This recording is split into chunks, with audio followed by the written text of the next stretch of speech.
एक तरफ से पुलिस चौकी का निर्माण हो रहा है तो दूसरी तरफ इसका विरोध भी कुछ लोग कर रहे हैं, क्योंकि जो ईंट पत्थर इस्तेमाल किए जा रहे हैं वो ईंट पत्थर हैं जो 24 तारीख को हिंसा के दौरान इस्तेमाल किए गए थे। लेकिन इन्हीं सब को देखते हुए संभल में शांति व्यवस्था बनाए रखना, कानून व्यवस्था बनाए रखना एक बड़ी चुनौती है, विशेषकर एक ऐसे समय पर जब रमजान का महीना चल रहा है, आगे आने वाले दिनों में होली का त्योहार भी नजदीक है। इसको देखते हुए इस चुनौती से निपटना प्रशासन भली भांति जानता है।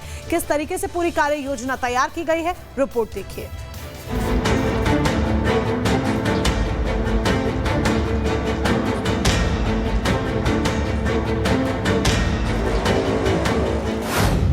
प्रशासन तैनात, कहीं बिगड़ न जाए हालात।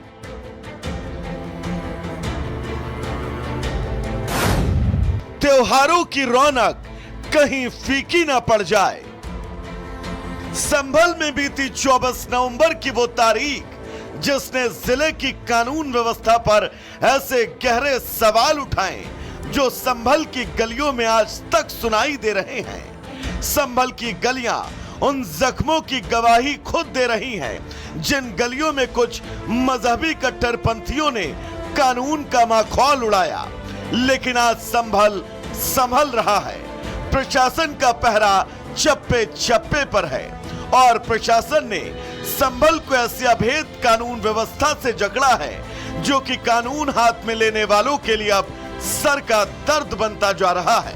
रमजान का महीना और आने वाला होली का त्योहार, संभल की गलियां फिर से दंगों की आग में न झुलसे, इसके लिए प्रशासन ने कमर कस ली है।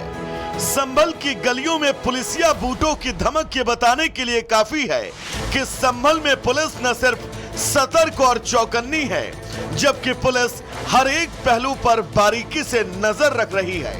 तो वहीं संभल में हिंदू संगठनों की त्रिशूल यात्रा प्रयागराज से निकलकर आज संभल पहुंच रही है।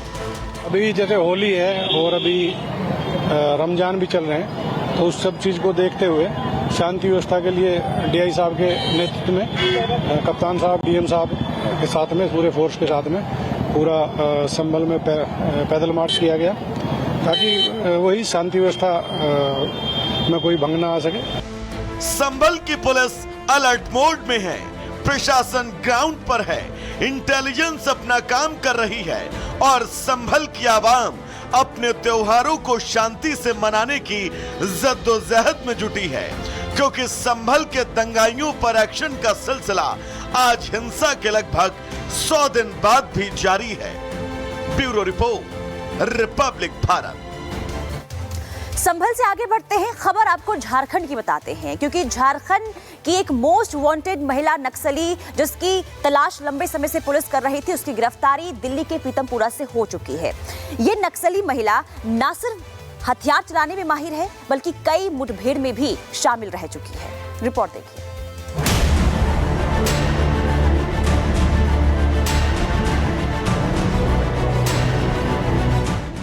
दिल्ली पुलिस की क्राइम ब्रांच ने झारखंड की एक वांटेड महिला नक्सली को गिरफ्तार किया है। यह महिला नक्सली पिछले कई सालों से अपनी पहचान छुपाकर दिल्ली में रह रही थी और घरेलू कामकाज कर रही थी। क्राइम ब्रांच को जानकारी मिली थी कि माओवादी महिला नक्सली पीतमपुरा इलाके में रह रही है और वहीं पर नौकरी भी कर रही है। इसके बाद पुलिस की टीम ने छापा मारा और महिला नक्सली को गिरफ्तार कर लिया।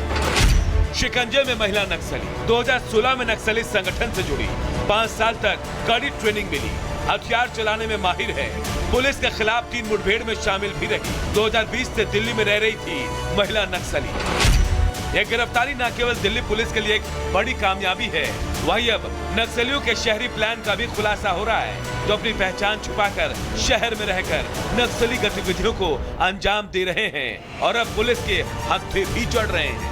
Bureau report, republic Bharat. और अब चारधाम यात्रा पर जाने वाले श्रद्धालुओं के लिए एक बहुत बड़ी खुशखबरी है।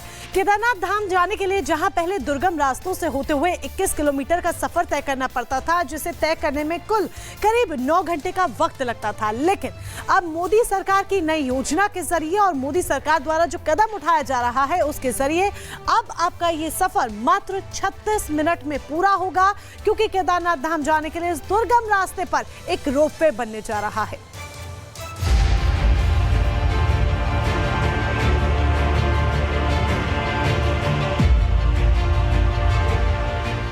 उत्तराखंड के केदारनाथ और हेमकुंड साहिब की यात्रा करने वाले श्रद्धालुओं की राह अब आसान होगी। दोनों ही तीर्थ स्थलों तक श्रद्धालुओं की पहुंच को आसान बनाने के लिए केंद्रीय कैबिनेट में 2 बड़े रोपवे प्रोजेक्टों को मंजूरी दी गई है। पहला रोपवे सोनप्रयाग से केदारनाथ तक 12.9 किलोमीटर लंबा बनाया जाएगा।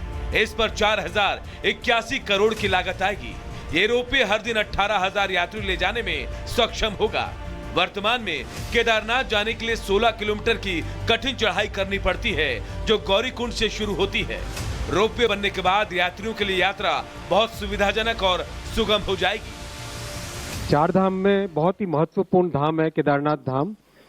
यहाँ एक 12.9 किलोमीटर का रोपवे बनाने का आज फैसला लिया गया है। करीब 4081 करोड़ 4081 करोड़ रुपीस का ये प्रोजेक्ट होगा। 12 ज्योतिर्लिंग में से एक ज्योतिर्लिंग केदारनाथ जी है। वहां पर जितने श्रद्धालु भक्त जाते हैं उनके लिए 4 धाम की इस यात्रा में एक बहुत बड़ा माइलस्टोन ये प्रोजेक्ट बनेगा। दूसरा रोपवे हेमकुंड साहिब जी जाने वाले श्रद्धालुओं और फूलों की घाटी घूमने वाले पर्यटकों की सुविधा के लिए बनाया जाएगा। गोविंद घाट से हेमकुंड साहिब जी तक 12.4 किलोमीटर लंबा रोपवे बनाया जाएगा, जिसकी लागत 2,730 करोड़ रुपए आएगी। वर्तमान में हेमकुंड साहिब जी तक पहुंचने के लिए 21 किलोमीटर की कठिन चढ़ाई करनी पड़ती है। रोपवे परियोजनाओं से श्रद्धालुओं के लिए यात्रा आसान होगी। हर मौसम में कनेक्टिविटी रहेगी। यात्रा का समय कम हो जाएगा। पर्यटन को बढ़ावा मिलेगा। स्थानीय अर्थव्यवस्था को लाभ होगा। ये दोनों रोपवे तीर्थ यात्रियों एवं पर्यटकों के लिए वरदान साबित होगा। इससे न केवल रोजगार के कई अवसर बनेंगे, बल्कि उत्तराखंड की अर्थव्यवस्था को भी मजबूती मिलेगी। रोपवे से पूरी दुनिया के सिख और सनातनी श्रद्धालुओं को काफी सहूलियत होगी। केंद्रीय कैबिनेट ने सोनप्रयाग से लेकर केदारनाथ तक और गोविंद घाट से लेकर हेमकुंड साहिब तक 2 रोपवे को स्वीकृति दी है। इन दोनों रोपवे बनने से जो वहाँ जाने वाले हमारे श्रद्धालु हैं उनको भारी मदद मिलेगी। उनकी यात्रा सुरक्षित हो पाएगी, उनकी यात्रा आसान हो पाएगी और जिस तरह की वहाँ की इकोलॉजी है उसको भी मदद पड़ेगा। उत्तराखंड के मुख्यमंत्री पुष्कर सिंह धामी ने केंद्र सरकार का आभार जताते हुए कहा, इससे तीर्थयात्रियों को बड़ी राहत मिलेगी।